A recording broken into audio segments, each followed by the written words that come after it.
तो पीएम मोदी को पूजा कराने वाले केदारनाथ धाम के मुख्य पुजारी ने बताया कि प्रधानमंत्री ने दुनिया में शांति के लिए पूजा अर्चना की है। माननीय प्रधानमंत्री जी द्वारा आज उसको पहले स्वागत हुआ। उसके बाद मंदिर में प्रवेश करके भगवान का पहले नमन करके पहले भगवान जी का ध्यान हुआ। उसके बाद भगवान का जलाभिषेक, दूध, दही, घी, शहद, शक्कर, पंचामृत अभिषेक संपन्न हुआ। उसके बाद भगवान का महाअभिषेक संपन्न हुआ। उसके बाद भगवान जी का पूजा पाठ, भगवान के वस्त्र आभूषण, भगवान का भोग पूजा संपन्न किया। विशेष संकल्प हुआ आज विश्व शांति के लिए और भारत की उत्तरोत्तर अभिवृद्धि के लिए माननीय प्रधानमंत्री जी द्वारा संकल्प हुआ। उसके बाद पूजा संपन्न होने के बाद मंदिर का परिक्रमा किया जाता। तो वहीं पीएम मोदी की भक्ति के तमाम लोग गवाह भी बने। उनमें से एक उत्तराखंड के मंत्री प्रेमचंद अग्रवाल भी रहे। उत्तराखंड को मिली सौगात को लेकर उन्होंने क्या कुछ कहा, सुनिए। नाथ के दौरे पर प्रधानमंत्री रहे और प्रेमचंद भी उनके साथ में रहे। सर, किस तरीके से आज प्रधानमंत्री जी का दौरा देखते हैं और एक बड़ी सौगात भी प्रधानमंत्री जी ने दी है रोपवे प्रोजेक्ट को लेकर। देखिए, माननीय प्रधानमंत्री जी का हमारे उत्तराखंड के प्रति जो लगाव है और उसमें भी बाबा के प्रति जो उनकी आस्था है, ये सर्वविदित है। और निश्चित रूप से आज जिस प्रकार से उन्होंने केदार बाबा के दर्शन किए, यहाँ पूजा अर्चना की और यहाँ के जो काम उनके द्वारा हो रहे हैं, हम तो उनका आभारी हैं। और उन्होंने बारीकी से उसका निरीक्षण किया। बड़ी बात ये थी कि आज आप देखते हैं कि गौरीकुंड से और केदारनाथ तक आने में बहुत कष्टकारी एक मार्ग हमारा है, जिसमें लोग बड़े परेशानी के साथ आते हैं, लेकिन आस्थाएं लोग आते हैं। हम लोग बड़ी व्यवस्था करते हैं सरकार की तरफ से, तो भी आप जानते हैं कितना संकीर्ण और कैसा रास्ता है। लेकिन उसके लिए भी उन्होंने एक रास्ता निकाला है कि रोपवे का शिलान्यास उनके द्वारा हुआ है। आने वाले टाइम पे जब रोपवे यहाँ बन जाएगा तो यात्रा जो आज इस बार बहुत बड़ी यात्रा इस बार हुई है, सारे रिकॉर्ड तोड़े हैं। अभी ये चारधाम यात्रा हमारे उत्तराखंड की लाइफलाइन है। ऐसी स्थिति में कितनी यात्रा बढ़ेगी, कितना रोमांच बढ़ेगा, कितना उसमें आने वाले यात्रियों को बहुत अच्छा महसूस होगा, ये हम कल्पना कर सकते हैं। वो काम आज माननीय प्रधानमंत्री जी ने किया है। इसलिए हम पूरे उत्तराखंडवासी, बल्कि मैं तो कहूँ पूरे देशवासी उनके आभारी हैं।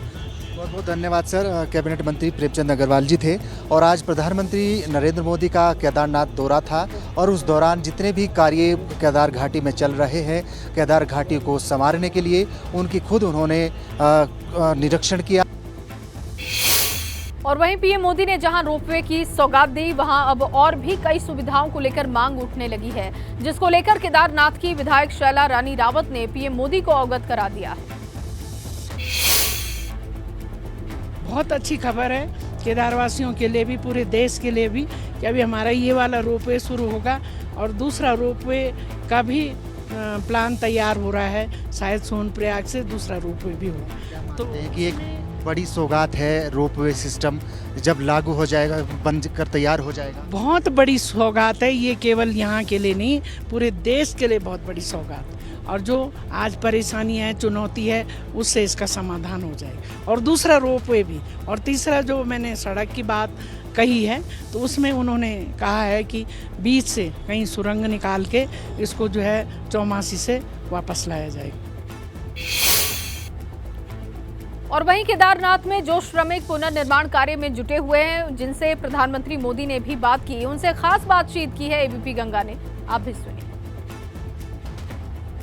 किस तरीके की बातचीत मजदूरों और प्रधानमंत्री के बीच में रही है, इन बातचीत करेंगे। क्या नाम है आपका? मेरा नाम मुकेश कुमार चुनियाल है जी।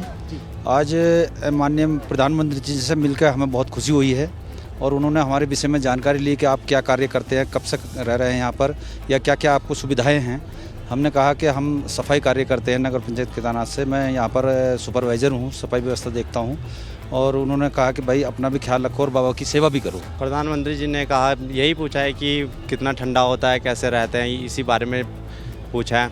और कौन कितने सालों से रह रहा है, और ये भी पूछा है कि जो आजकल में लोग आए होंगे उन्हें तो ज़्यादा ही परेशानी उठानी पड़ी होगी। तो प्रधानमंत्री जी ने कहा काम सबका अच्छा है। ठंड काफ़ी होती है, दिक्कतें होती होंगी? ठंड होती है, शाम को माइनस में टेम्परेचर चला जाता है, तो बर्फ़ की वजह से ठंडा काफ़ी ज़्यादा होता है। प्रधानमंत्री मोदी जी से मिलकर हमें बहुत खुशी हुई।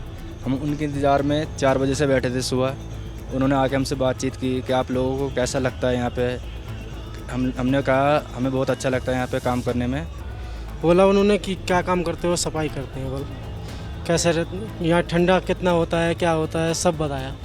चलिए, ये तमाम मजदूर ऐसे हैं जो पूरे प्रांगण में साफ सफाई का काम करते हैं। आज प्रधानमंत्री नरेंद्र मोदी ने इनसे मुलाकात की है। प्रधानमंत्री जी ने इनका काम देखा और इनके काम को सराहा। अपने सहयोगी कैमरा पर्सन निशान चौहान के साथ विनोद कुमार, एबीपी गंगा, केदारनाथ। वहीं पीएम मोदी के दौरे को लेकर देवभूमि के लोग गदगद हैं। तीर्थ पुरोहित समाज ने पीएम मोदी के सौगात पर क्या कहा, सुनाते हैं आपको। हमारे साथ में तीर्थ पुरोहित समाज के कुछ पदाधिकारी हैं जिन्होंने प्रधानमंत्री नरेंद्र मोदी जी से आज मुलाकात की है। सर, सबसे पहले आपसे जानना चाहेंगे, प्रधानमंत्री जी का आज का कार्यक्रम था, पूजा अर्चना की है, आप लोगों ने भी मुलाकात की है, क्या कुछ खास बातचीत हुई? हम तीर्थ पुरोहित समाज ही नहीं बल्कि पूरा उत्तराखंड वासी आज बहुत ही गदगद हैं कि देश का इतना शक्तिशाली प्रधानमंत्री 6वीं बार श्री केदारनाथ धाम की यात्रा पे आए और यहाँ के तीर्थ पुरोहितों ने हेलीपैड पे उनका बहुत ही गर्मजोशी से स्वागत किया और अभिनंदन किया। आज का जो हिमालय का छवि थी अपने में अनोखी थी, दिव्य मौसम था और उनको भी वो बहुत अच्छा लगा। तो और मैं ये कहना चाहूँ कि भाई देश के प्रधानमंत्री जी भी आज पूरे विश्व के अंदर जो सबसे बड़ी ताकतवर के रूप में उभरे हैं। मुझे ये लगता है कि वो अगर उस समय केदारनाथ की यात्रा नहीं करते तो शायद इतने ताकतवर वो नहीं बन पाते। लेकिन केदारनाथ जी में उन्होंने जो यात्राएं की और यहाँ पर जो एक पूरे विश्व के अंदर उन्होंने जो है केदार भक्त या शिव भक्त कह करके जो अपने को वो अलंकृत किया, तो इसका बड़ा फायदा उनको हुआ और पूरे विश्व में जो है उनको शिव भक्त के रूप में माना गया। हाँ, हमारी मांग थी प्रधानमंत्री जी से और हमारी श्री सभा ने एक ज्ञापन माननीय प्रधानमंत्री जी को सौंपा जिसमें यहाँ के विषय में जो रिकंस्ट्रक्शन हो रहा है उसके विषय में हमने प्रमुखता से कुछ कमियां जो रह रही हैं उनको हमने प्रधानमंत्री जी के समक्ष ज्ञापन के माध्यम से रखा।